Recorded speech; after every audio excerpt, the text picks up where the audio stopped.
3, 2, 1. 5 dick-shaped things. Wait a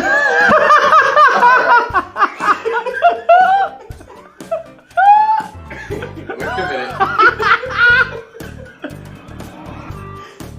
Okay, wait a minute. No, I'm gonna throw it. You go through. If I end up with a dick-shaped hole in my wall, I'm gonna kill you. Oh my god. You want me to do it? You want me to do it? I'm serious. Or do I want to do like a one twist, like a dart? You're trying to go under my chin. Under your chin. Not through my head. Or through my wall. That was so solid. Alright. Okay. Oh, fuck.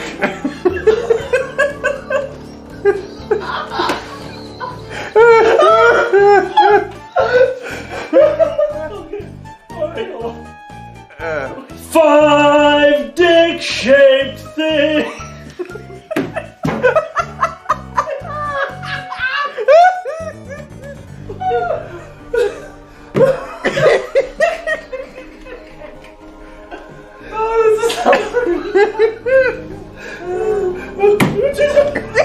It's harder than me. What the fuck? Did you not put a hole in my wall?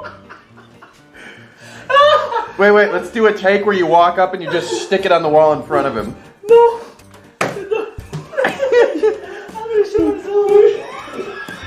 What did he say? I'm gonna shit myself.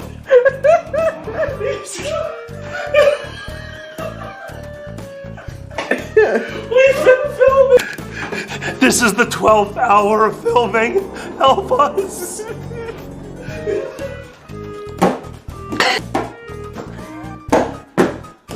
Five dick-shaped things.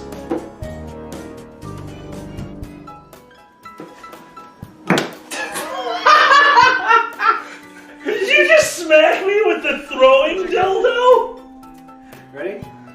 He smacked me with the throwing dildo.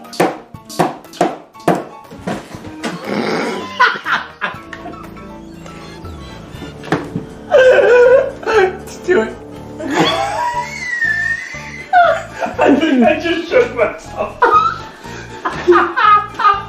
the fuck is the matter with you? You are Katrina. 5 dick-shaped things. 5 dick-shaped things. Yes! Yes! Uh, I want to see that.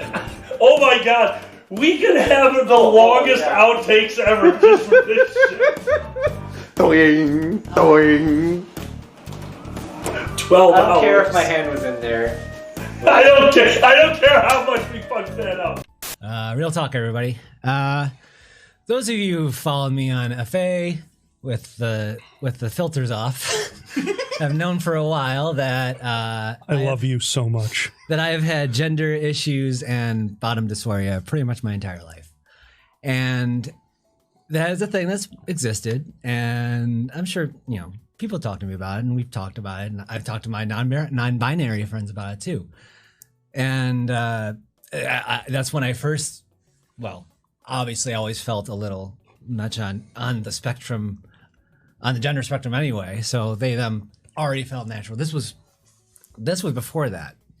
So I did the podcast with you, and I chose they before that, before something else happened. So I did you can go listen to my podcast with Dragget. I think it's uploaded on your YouTube. Yeah. So that's there, and we talked about a lot of stuff. And after that happened, I stumbled upon that unbe person who said they were looking forward to their gender confirmation. I'm like, what the hell are you talking about? And that's a thing, because I had always thought I'd researched it my entire life because obviously there's that thing, and there's like a thing in your brain that just won't go away, and you think it's wrong, so you don't want to sound like a freak. So, and so anyway, I found out. I said I was interested, and Gaius, who's out there, thank you. They're in the chat. Yeah, Gaius is out there. Thanks, guys. Mentioned like a couple years ago, like that's out there. That kind of thing is out there for non-binary people if you're interested, and just the fact that there's other people out there that felt like I do, I had no idea. I thought like, this is just like maybe I'm fetishizing something that I don't want to like come off as disrespectful to women or something like that.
No puppet, no puppet, you're the puppet.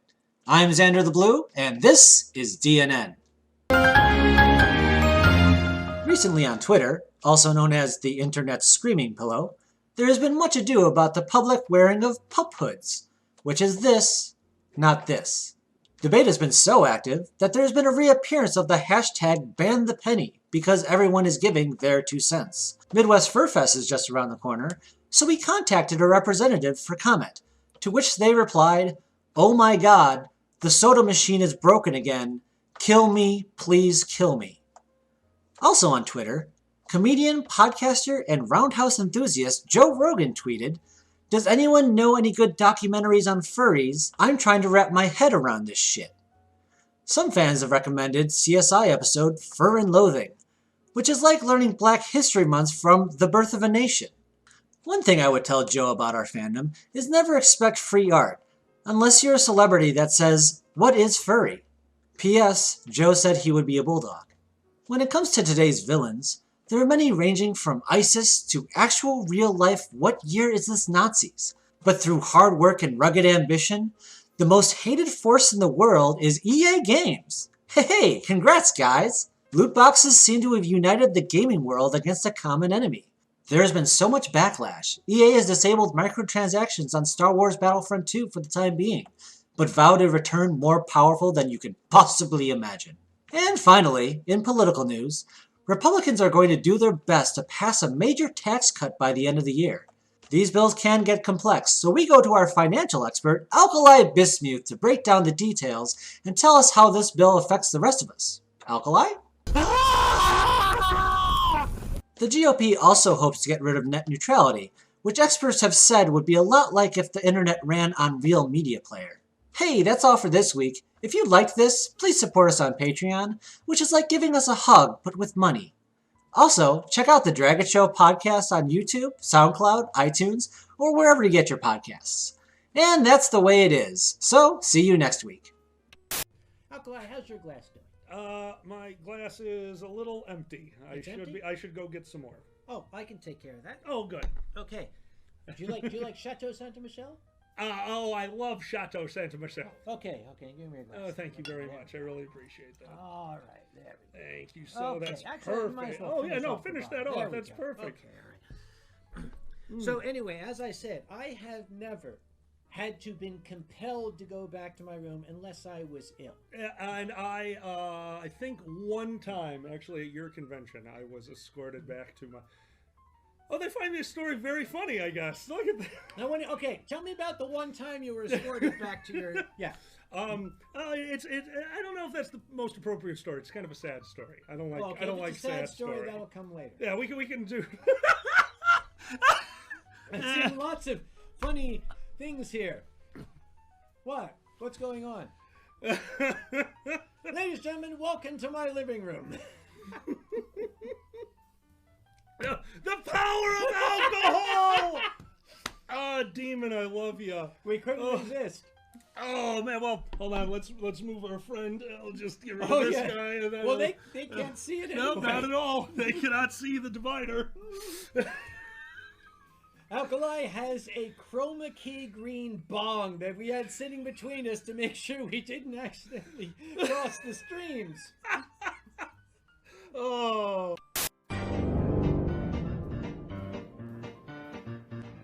I love FurCons. FurCons are one of the few places you can say, hey, did you see that dragon? And people will not think you're on drugs. Pretty much FurCons and Chinese New Year. I want to bring a group of Amish teens on Rumspringa to a FurCon. Make it their first taste of the outside world. Better yet, we knock them out, put them in the middle of a FurCon, and then give them some acid. Oh, the stories they will have for Uncle Jebediah back at the village. They may not look at a butter churner the same way ever again. If you have not been to a FurCon, I have a few simple tips for you. Tip number 1. Pack some real food. I know the con suite is open, but pixie sticks and cheese balls do not a meal make. Those aren't even on the food pyramid. Those are like buried with the slaves that built the food pyramid. Of course, eating out is always an option. And yes, I do mean restaurants. But you want to make sure your group isn't so big that the only thing you'll be back for is Uncle Kage's hangover. Plus, if your group is too big, you might be waving to the people you wanted to hang out with from the other side of Chili's. Tip number 2. Be nice to the normies. FurCons often share space with normal people, holding their own meetings and conventions. So try not to horrify them too badly. So be nice and maybe they'll be back next year. I actually hope to be at a con that shares space with a rehab group. That way, the heroin addicts could literally chase me. Tip number 3. Above all things, enjoy yourself. If you take yourself too seriously, you're missing the point. Remember what George Carlin or Bill Hicks said. Life is a show or a roller coaster. And there's nothing worse than someone who won't stop bitching during your shoulder coaster. It's easy to forget, but if you're watching this, you've already won the genetic lottery. We get to have things like running water and cell phones that would make Gene Roddenberry jizz in his pants. So don't take yourself too seriously. I have friends with albino personas and I call them animal crackers. And they call me blue balls. It's fun. And that's all I really wanted to say. Hey, if you did enjoy this, check out my podcast that I co-host, The Dragget Show, a weekly furry comedy podcast, or just check out the other highlights on this channel. See you later. Time to put your metal to the test now. Hey, hey, hey, don't you know you're messing with the best now?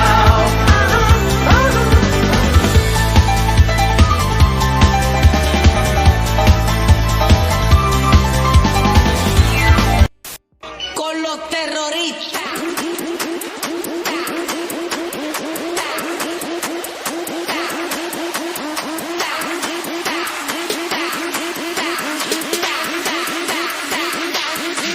Harlem Shake.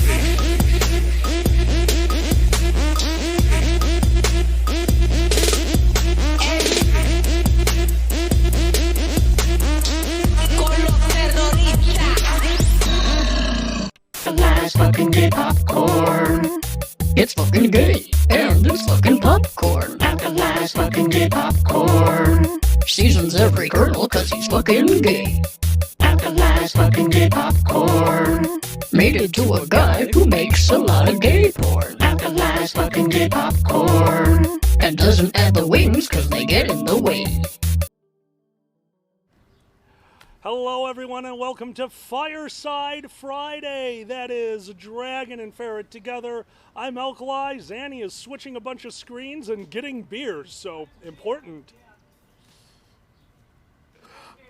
Getting beers. Just hands in the garage. Getting beers.